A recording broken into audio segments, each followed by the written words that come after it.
Hi, this is a talk I gave in June 2020 called Lockdown Diving. I gave the talk to the Bristol Underwater Photography Group, and the aim of the talk was really to remind us all while we can't go in the ocean every day, we remain underwater photographers.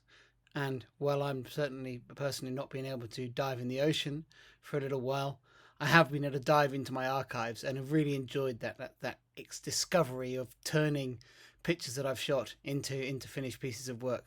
So I hope you enjoy seeing this slideshow of some of my recently processed underwater pictures.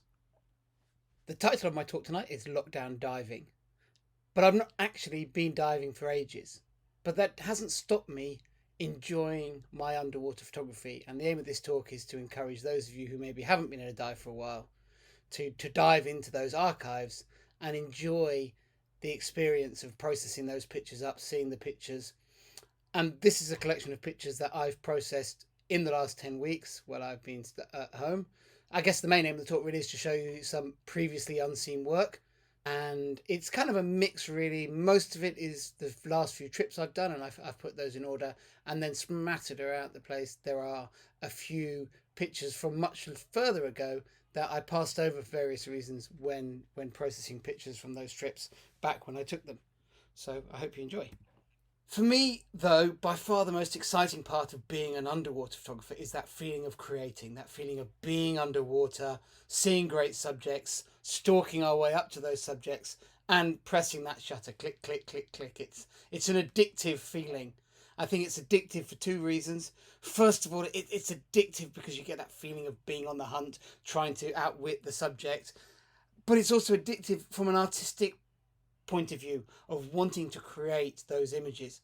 And the great thing with digital cameras is we see those creations straight away underwater or immediately after the dives when we download those pictures and see them on the computer.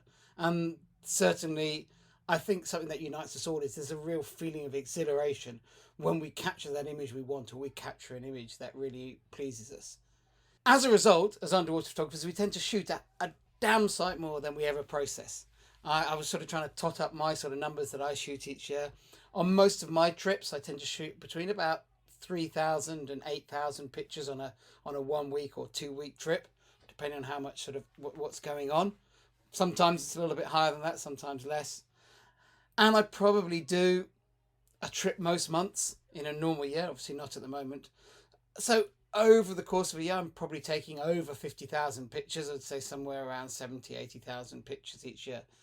And I process tiny fraction of those. Now, obviously, some of that 80,000 are complete junk and they get deleted very quickly. And I delete my work very heavily because I'm well aware of how few pictures I can process, and I really want to focus my attention on the very best work.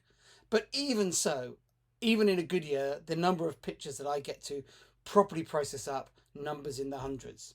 And the reasons for that we all know very well. The first reason, of course, is that underwater pictures are not quick to process. You know, we're usually taking pictures, balancing ambient light and strobe light, and we want to refine that balance when we're processing. We might need to adjust white balance, we might need to adjust exposure, we might need to do selective work where we've overlit areas or underlit areas of a picture. The thing that really slows us down is the fact that we're using that artificial light. It lights up all the bits in the water, we get backscatter, and to some extent that needs to be cleaned up. Now, I am not someone who cleans every last piece of backscatter out of my pictures.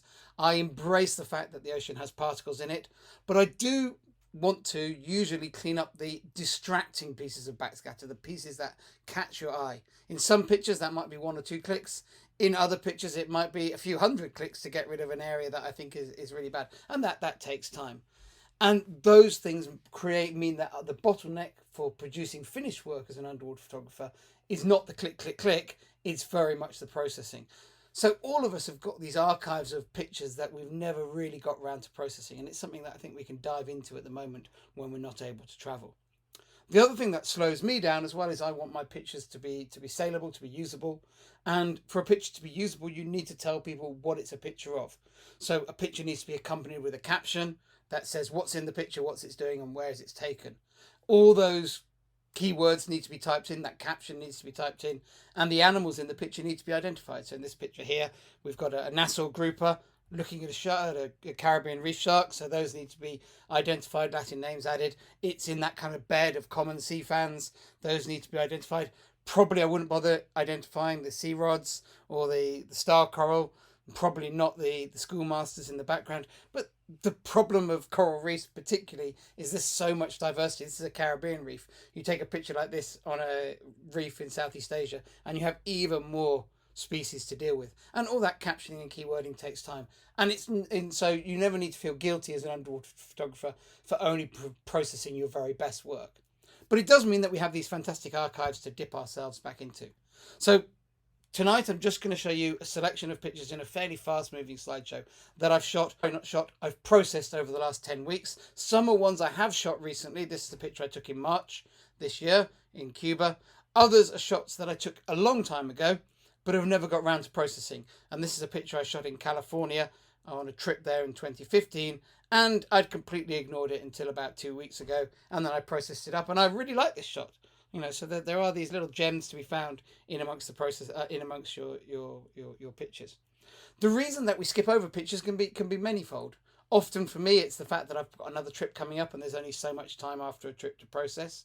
But it can also be that because at that time you were trying to create certain types of pictures. This picture probably also got passed over because this was taken on one of the final shoots I did for my book, Secrets of the Seas. I went to California to shoot kelp forests. I wanted wide angle scenes of Californian kelp forests to go with kelp forest pictures I'd taken in other places. And I wasn't really interested in the little bits of macro that I shot during the trip, so they never really got processed up. Sometimes we don't process a picture because the processing technology wasn't as good back then as it is now, or maybe we didn't know as much as well. And so sometimes there can be a picture that maybe you weren't quite happy with at the time. And this is certainly true for some of my older work. In the old days of processing before Lightroom was as capable as it is now, there were actually in the early days, we couldn't even change the white balance in post-processing. We could change it to one of a few presets, but you couldn't tweak it endlessly. We didn't have things like graduated filters. Controls like shadows and highlights weren't so strong. So these days we really can rescue shots, and quite a lot of split level shots that I took back, say, 15 years ago on digital. They were often, say, overexposed above the water, underexposed below the water, and they were kind of unprocessable within the realms of what would be acceptable without loads of photoshopping. Whereas now, with shadows and highlights, those same raw files can really be brought alive, and this was an example of that. Sometimes the pictures we pass over are passed over because our own aesthetic taste changes. This is a picture I took of a grey seal in the Farne Islands back when I was shooting for the 2020 Vision Project. And at that time, I was very motivated. I wanted to take, in your face, high impact shots, pictures that would, jump off the screen and get people's attention. And this picture here was a little bit subtle. Whereas now, going back and looking through those files, I absolutely love this picture. I love the space. I love the feeling of being underwater that it gives me with the sunbeams and the surface. And I guess those are things that I really miss about diving. So our natural changes in the aesthetics that we look for in pictures really makes a really big difference to the sorts of pictures we like. And it can really mean that you can really discover some real gems in your archives. Or indeed, your archives, your old pictures, maybe you took lots of different shots of a particular subject. I was very excited to see this tasseled anglerfish in Victoria, in the southern part of Australia. And I did lots of pictures with it. I shot it with a wide angle lens, I shot it with a macro lens. And this picture was kind of halfway between the two. And at the time I kind of ignored it and I processed up the kind of in the face macro portrait and the wide angle lens. And actually now coming back to it, I feel it adds something quite interesting with this particular shot. So I'm going to run you now through some of the stuff I've been processing. All these I've processed in the last 10 weeks. But I'm going to start with the big trips that I've done and the types of pictures I've been excited to find in the archives. And this was one of the big trips I did in the latter half of last year. In October and November, I went to Raja Ampat, did back-to-back workshops there. And we had loads of really great photography through the two trips. Raja Ampat is fantastic because it's so diverse. You can get so many different diving experiences in one trip. But the one thing that really, I think, is just the iconic Raja Ampat shot are this incredibly lush reef growth and then water columns just full of life, full of fish. And that for me are my favourite types of Raja Ampat shots. And I particularly like there shooting these really big scenes where you have lots of reef and lots of water column all in the shot. And those shots aren't necessarily the easiest to take there because the water is not always all that clear. And also trying to light up such big areas really puts a lot of emphasis on your technical skills as a photographer to really nail all the exposure, nail you particularly your strobe lighting to light up these scenes really well, and to produce interesting compositions. I think it's often easier to create a more graphically simple and eye-catching shot with close focus wide angle, but if you can produce that effect with a big scene shot, it's even better because it's telling a grander story. You're getting more great content into the frame, and particularly in a place like Raja Ampat, where it's all about these huge landscapes of incredible density of life. Simplifying it down to just one sea fan never is really enough for me to tell the story. I want to show all the scene. This is a picture I put in for Kirsty, who's watching the talk, because she passed this very very nice seahorse on to me, and at straight after the trip, I did process some pictures from this trip, but this is one I passed over. I did process another shot of this seahorse, but when I came back to them a few months later, I really liked this one where he's really coming onto the camera, nicely separated by the focus from the background. The sea fan's got all the polyps out, the seahorse is nice and relaxed, and I'm really pleased with this shot, coming back to it now. Raja Ampat takes you to all these different environments, and that's something that I wanted to bring out. This picture I didn't process at the time because the water here was quite murky. There was quite a lot of backscatter in the picture, and quite often I'll pass over pictures when I come back from a trip and I'm just trying to process a few favourites out that I know will take me time to process. And removing backscatter is usually a little bit time consuming, so I'll go, oh, I'll do that another time, and then often never get around to it. So lockdown gave me the time to spend, probably 20-25 minutes on this picture, getting it all right in terms of exposure, and then just taking enough backscatter out so that you can really enjoy the scene. I wanted to shoot this big school of fish underwater. There's two schools of fish. There's these kind of silver sides and the scads behind them. And in order to light those up, I needed to put flash onto them. Otherwise, they just kind of blended with the blue as silvery fish tend to. And by putting that flash through the water, I was always going to get backscatter. So this was always a picture I knew was going to be a pain to process when it actually came to it. But I felt it was worth that little bit of time to clean it up now. And I'm really pleased with that. I really like this shot. Those big wide angle scenes, though, for me, what I'm after in Rajin, big corals. These are big black corals and surrounded by tons of bait fish. There's glassfish here, there's silver sides, there's fusiliers up in the water column, loads and loads of action going on. And just the density of fish life is something I love to capture there. Just reefs, just almost obscured behind huge numbers of fish. One thing that I am very happy to do when I'm going through pictures to process them up is I like to be led off on tangents. So the previous pictures were all from Raja Ampat, but when I was processing them, that shot previously of the glassfish or the cardinal fish in front of the reef reminded me that, in the summer when I was diving in the Red Sea, we had quite a nice group of cardinal fish. This was in the cave in Ras Mohammed. It wasn't tons of them, but it was enough to photograph. And it reminded me I'd never actually processed any of these pictures. So I went off, going through the Raja Ampat folder, ducked into my Red Sea folder, found this picture and processed it up as well. And so nice to bring out. And this one here is shot with a slightly longer shutter speed, not sort of super slow-mo, so it's not really an effect shot. It's very much just using a slightly slower shutter speed to bring a little bit of the sweeping movement of these glassy sweepers into the picture without it becoming a shot that's all about blur. It's just a picture that's just using that as a sort of an accent on the type of image it is. And another picture it made me want to go and dig out is I remember when I was shooting in California on the oil rigs there was these huge schools of Pacific chub mackerel, and it reminded me that I'd hardly processed any of those. I have a very well-known shot of this school of fish that was awarded in the wildlife photographer of a cormorant hunting them, but I never really processed much else from that dive. And so I went back and had a look through, and I rather like this one, looking down at the legs of the oil rig and all the fish packed in amongst between them. My next trip after going to Raja Ampat was at the tail end of last year. I went to the Maldives and did some photography there. And it was a family holiday first and foremost. But it did give me some chance to do some fun photography, not taking it too seriously, enjoying my diving and maybe taking a few pictures. And I wasn't really too worried about what I saw there. But when I'm in a place, I'm always drawn to what is characteristic from that area and what's easy in that destination. And The Maldives, one of the subjects that you'll see on just about every dive there on the reefs there, are gangs of oriental sweetlips hanging out together. And they're, very attractive fish. They've got very characterful faces, lots of yellow on their bodies, and the yellow looks great against blue water. They're not always the easiest fish to frame against blue water because they're basically asleep during the day, so they don't want to be, disturbed and up in the water column. But at least if you can get some feeling of blue with that yellow, it looks really good.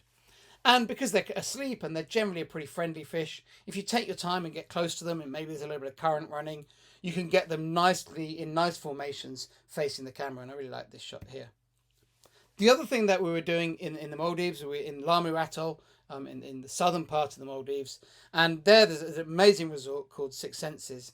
And what I really love about this resort is it's got this really big team of marine biologists there who are studying the environment around the resort on all sorts of different levels. They're studying the seagrass, the mangroves, the coral reefs, the animals of the reef, from reef fish all the way up to the megafauna. They have a fantastic manta project there. They're using that knowledge to help conservation, but they're also sharing that information with the resort's guests and really making everyone aware of the environment that they're enjoying. It's not just it's not just a beach holiday.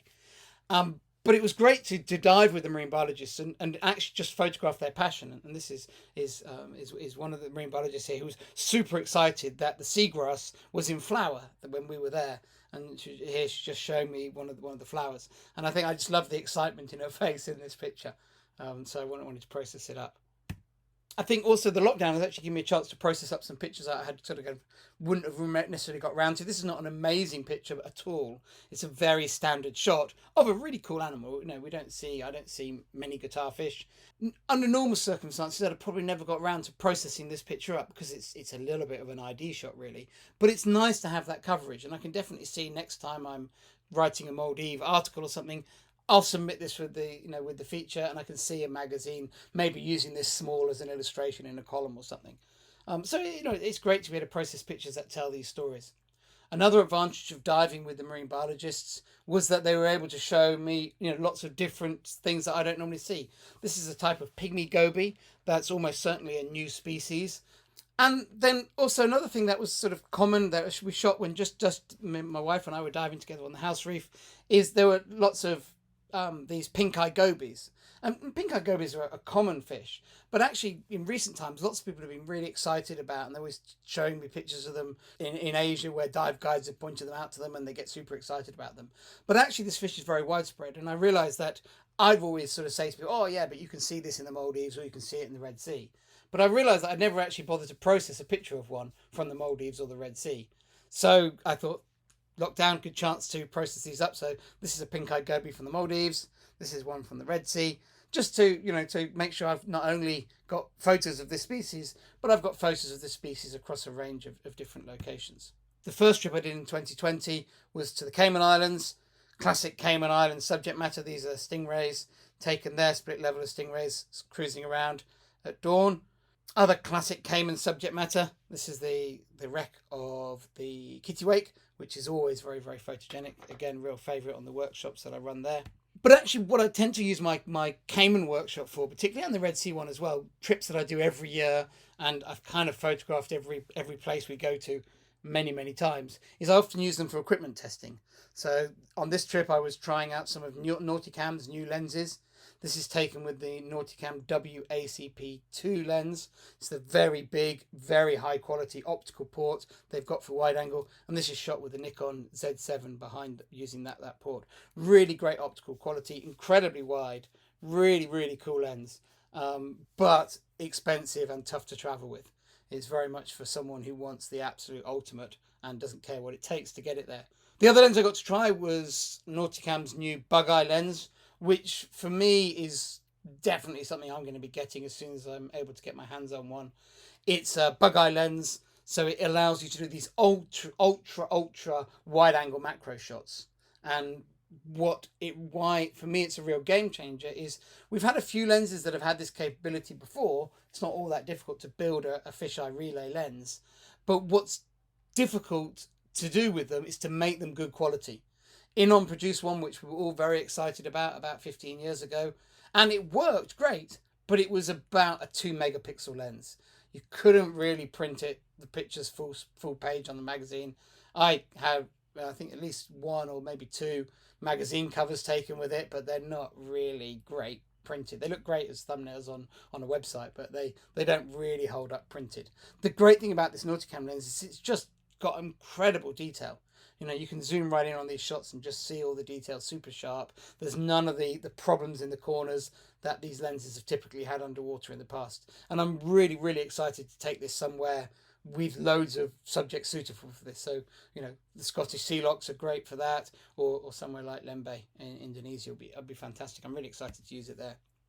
I was also in Cayman playing around with my big travel dome and took this picture using that and that. But the big project that I've been sort of doing in Cayman is I've been doing a photo project for the dive centre there, documenting people diving on their dive sites.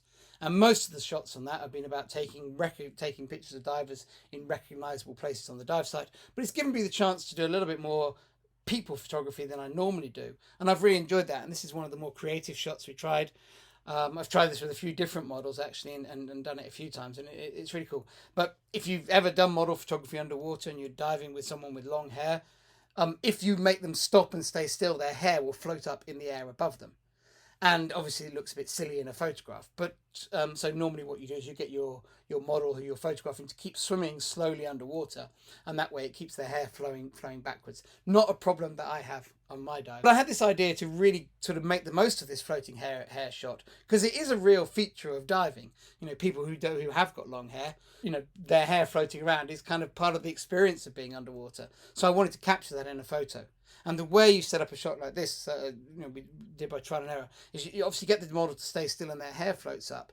And then what I found is if you actually just push them backwards slightly through the water, their hair really kind of extends all around like this and creates this really nice effect. I don't think this shot is absolutely perfect, and I do want to have a go at really, really getting this shot absolutely right at some point in the future. But I really like the effect. I think it's really cool. These are some of the model shots that I've been processing up, just boys and girls diving the different sites, occasionally having the chance to work with a couple of models. And going to some unusual places. This is a shallow area, but it's got lots and lots of wreckage from old ships there. And actually processing this picture up, which I took this picture in January, it reminded me of some pictures I took there about 18 years ago. And this picture here is taken in, I think, 2002 or 2003. On that same dive site, and I'd never ever processed it, so it was a good excuse to dig it out and process it up. The final trip I did before the lockdown was going to Cuba. I've spoken about this a little bit before as well. Cuba is a fantastic destination. I'd really encourage anyone to go there for diving. It's got great macro, but it's really a big animal destination, and the key place to go to is the Gardens of the Queen, which are a relatively remote area, and because they've been remote, they have this phenomenal ecosystem. Cuba has also protected them for about the last 25 years, but actually the fact that they were remote and no one was really going there before then has allowed really strong populations of all the big animals to exist there. So you've got healthy reefs, lush with life, lush with small fish, lush with medium-sized fish, and all the big boys are in there as well. And it makes a really, really great diving. The sharks are a really big attraction, and we photographed them both using some bait to attract them into photo range. We weren't feeding them, but we were using a bit of bait to attract them in. And we were also shooting them without bait. And I like both approaches. I think when you're shooting without bait, you get the chance to take these more naturalistic shots, slightly more unusual. And then with bait, you can get the sharks where you want them. So what we were doing a lot during the workshop was putting bait on the reef where we felt the reef was very photogenic, allowing us to shoot these reef sharks on the reef type pictures. And by putting the bait there, we could get the sharks swimming over the pretty nice bits of the reef, which I think was really good for photography. Generally, I was shooting this sometimes with a fisheye, but most of the time with the WACP1 wide-angle lens on my D850. Very nice big animal lens. Really like using that lens for that. The reefs also have great grouper populations. And if you read diving books from the 60s and 70s, you'll always read accounts of very friendly groupers that were the star of the dive sites. And it's something that's been lost from diving, really, because in so many places, groupers, big groupers, are fished out from the reefs. And big groupers, you know, they're large animals. They're clearly intelligent animals, and they very quickly become tame. And when you dive in areas that have properly protected populations of large groupers. They really are an absolute star of every dive you go on. And Cuba's like that. This is a black grouper, a Nassau grouper, and this is a Goliath grouper here. Really, really big fish. And this is him munching his way through a Caribbean spiny lobster. Another highlight of the diving in Cuba are the mangroves, which are very, very beautiful, particularly when the water's clear inside them. Beautiful light, some nice colours on all the aerial roots from the mangroves. In places, plenty of fish inside them as well. These are schoolmaster snappers. But the attraction that draws us to that habitat in Cuba are the crocodiles. And we had 8 different crocodiles during our stay in Cuba. We didn't try and photograph all of them. We focused on ones that were the most used to the procedure, but they're very much wild animals. And I'm keen to stress that, these are not, although you might see lots of pictures of the crocs from Cuba, these are not tame animals. These are large predators, well-armed predators. And you need to listen to the guides and follow their guidance when shooting them. But they're very productive subjects to work with and create lots of eye-catching images and really unforgettable underwater experiences. I don't think anyone who's been in the water with them ever comes out without anything other than incredible memories. Really was really exciting working with them. And then I think the final species I'm going to cover in Cuba are the Silky Sharks, which you get on a couple of the offshore sites, and they'll come in around the boat. These are long, elegant sharks, pelagic sharks, lots of character in them. They're quite a pack shark as well, which is quite cool for people to do in the shots. They'll gather together, and there's all sorts of different sizes mixed together, which is, I think, very photogenic. The downside of shooting them at the surface is you don't really have any interesting backgrounds. And what we tended to do as photographers is we'd all stay with our back to the boat so we could all shoot out into the blue without having other photographers in the pictures and the boat in the background. So we could get this kind of pelagic shark in the pelagic blue most of the time. But I think you don't really have great backgrounds. The backgrounds you have are the sunbeams and the surface, which are really nice, but get a bit samey after the while. So you can try different things. You can try groups and singles and silhouettes and long exposures, and particularly blur shots can work really well for them. They add interesting texture and drama and excitement to the pictures, and they also help hide some of the mess. This picture here's got the boat in the background, but you don't really notice it with all the blur.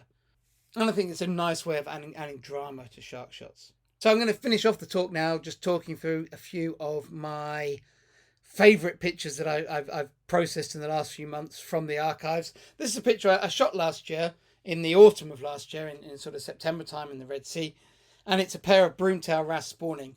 And this is a picture that I'd probably never got around to processing normally, but with a little bit more time at home, I thought, oh yeah, this I should have a look and see if I can get some colour out of this when I white balance it. And I was pleasantly surprised because it was shot a little way off.